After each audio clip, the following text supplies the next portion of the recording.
section of our agenda, the administrative section. Do we have a motion? Mr. Wilkerson, he was fast on that, Fred. A second, can I have a second? I'll second. Mr. Curry, Mr. Wilkerson, Mr. Curry, did you get that, Brenda? Mr. Wilkerson, what's it official that he was part of this meeting? Yeah. Go ahead, Trish. Okay. Item A, a contract with RISA 2 to provide audiology services for the fiscal year beginning July 1, 2014. This is a continuing contract that we do every year for our students.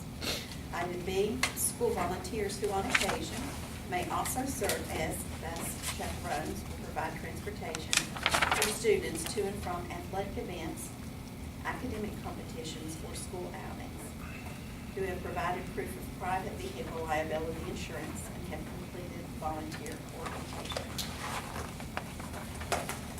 Item C, to withdraw a verified complaint in motion for preliminary injunction in the Circuit Court of Kanawha County, naming the West Virginia State Tax Department, Mark W.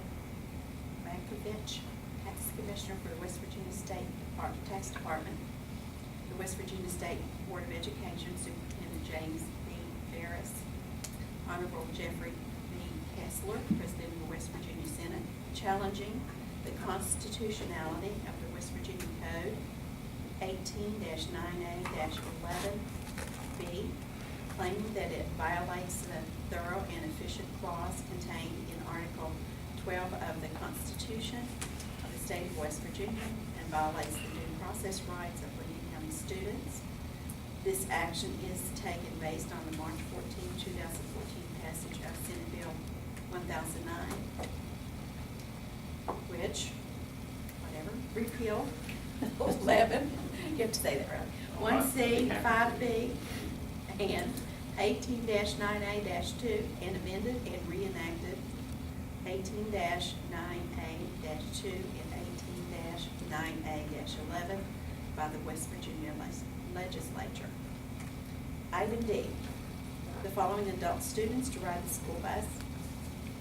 Item E, Marshall University student Marsha Hankins to perform school psychology observation under the supervision of Connor Lucas Atkins for the remainder of the 2013-2014 school year. Item F, a contract with Appalachian Power Company to furnish labor, equipment, and specified materials necessary to provide preventative maintenance, emergency service restoration, and equipment repairs for the loss of phase system at Lincoln County High School at a cost of $1,190 according to the terms of the contract. Any questions? Okay, do I have any questions? I do. On item B, school volunteers who on occasion may serve as bus chaperones. Okay, the next part's the part that I'm have a little concerned about.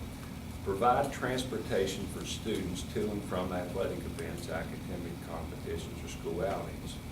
Now, to me, that contradicts our board policy, which says that all, and I'll cite this as 8640, the transportation for all curricular, co-curricular, and extracurricular county-sponsored trips is to be by vehicles owned or approved by the county and driven by approved drivers. Exceptions must have the approval of the superintendent. Then further on down here, it talks about where no student is allowed to drive, and an exception could be made by the principal and things like that. But doesn't this contradict itself? That on one hand, we're saying that all activities must be in, bus, whatever, and provided by drivers, our own certified drivers. But here, we're saying that we're going to permit parents, I guess, or volunteers, whoever may be, to transport students. Well, I think within mind that there are situations which have come about recently when we didn't have enough buses to make our regular run in the evening,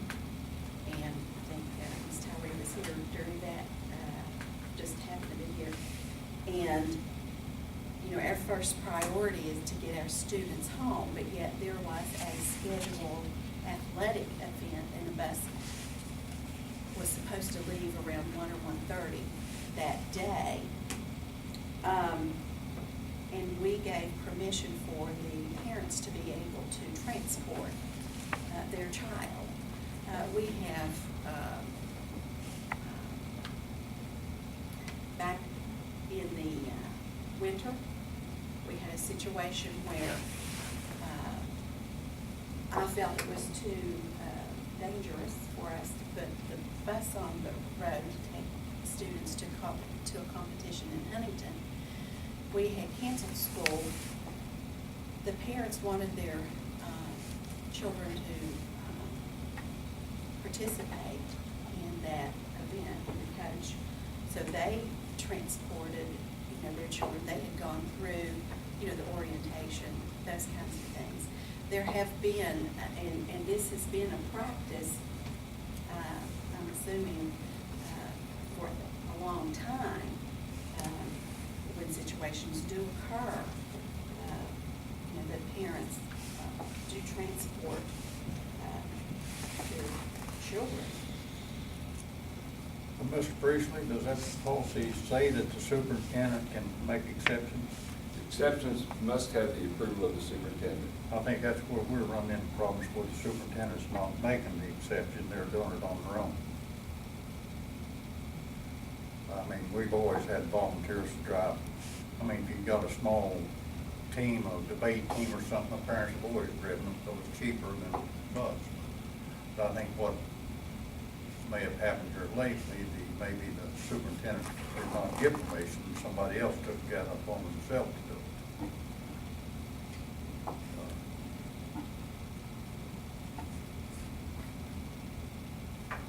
Yeah, I'm just glancing at this because somewhere I was thinking that I've read in here where that, I know that students can't drive. Right. Other students, but whether it's permissible, but I'm just, you certainly need school volunteers for a lot of different reasons, but providing transportation is one I'm just posing. I don't know, when I saw that, it just concerned me. Maybe it's not an issue, but. Let me ask you this. When do they furnish proof of insurance? At the time of the training. that Yes, day. but what, that might, a month down the road, they may not have insurance. When is this, like this person here, Angela Purdy, use her as an example, is, in order to be on this agenda tonight, has she provided this documentation that she's been trained and all those kind of things? Yes. She's already Yes. done all that? Mr. Brunny doesn't give us these names until we've met those requirements. But this is good for the rest of this school year, how long? They have This to do year. it, yes, they have to do it every year. But what I'm saying is they can get approved the first meeting of the next school year. They may not drive till Christmas, and they may not have insurance then. That's true.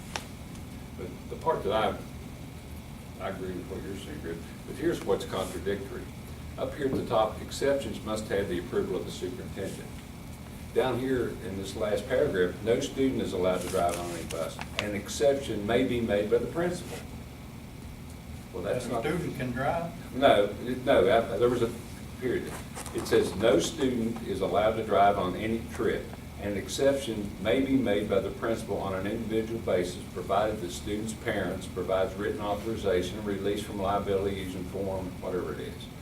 Parental authorization and release forms are the form that they use for that. It's, in case such an exception is made, the approved student driver shall not transport any other student. Oh, okay. Okay, but the part I'm talking about is, the superintendent isn't saying this is okay, the principal is. Yeah. But right up here at the top, it says the only person that can make that exception is the superintendent. But I think that means for the volunteers at the top, and then it talks of the students. It's talking about this is the policy, transportation, curricular, co-curricular extra trips. And in the second paragraph, it states very clearly, exceptions must have the approval of the superintendent. And the rest of this follows. So any exception to not using a board vehicle with board drivers must be approved by the superintendent. But down here, the principal is making that exception. That's contradictory to me.